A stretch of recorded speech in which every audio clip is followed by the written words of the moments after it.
Most thinking Americans now recognize the fact that our country is at war, a war declared against us by the rulers of international communism.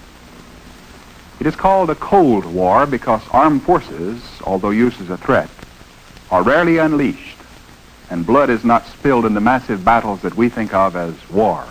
The communists realized that they could not survive the destructive force of an all-out conflict, so they adopt the Cold War tactic.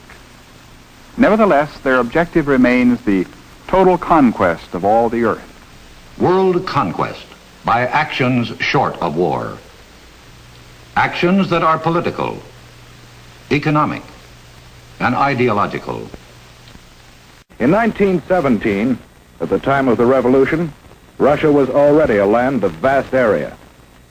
Soon after the end of World War II, Russia had occupied many new territories, bringing additional millions of people under communist control, and serving notice that Soviet Russia was now a world power to be reckoned with.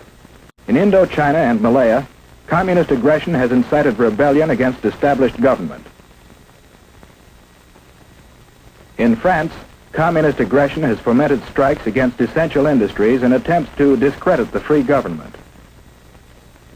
In Iran, the communists have incited rioting and have preached hatred and distrust of the Western nations. In Eastern Germany, they have openly opposed the West. In China, the communists have established their own puppet government. In Korea, communist aggression has come into actual combat with forces of the United Nations. And with the most deadly of all weapons available to the Russians, no peoples in the world can feel secure against this aggression. To a substantial degree, in one form or another, socialism has spread the shadow of human regimentation over most of the nations of the earth, and the shadow is encroaching upon our own liberty. The communist fifth columnists among us are working for world dictatorship. To accomplish this, their strategy is to undermine the confidence of our people in the American system and the principles on which it stands. Thousands of good, loyal Americans have been duped into actually aiding the communists, simply because they did not look carefully before they joined some high-sounding venture, or before they more or less blindly advocated some course of action.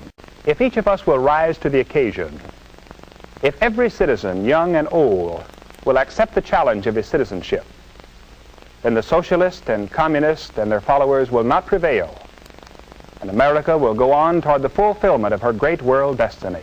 Oh, say, can you see by the dawn's early light what so proudly we hailed at the twilight's last gleaming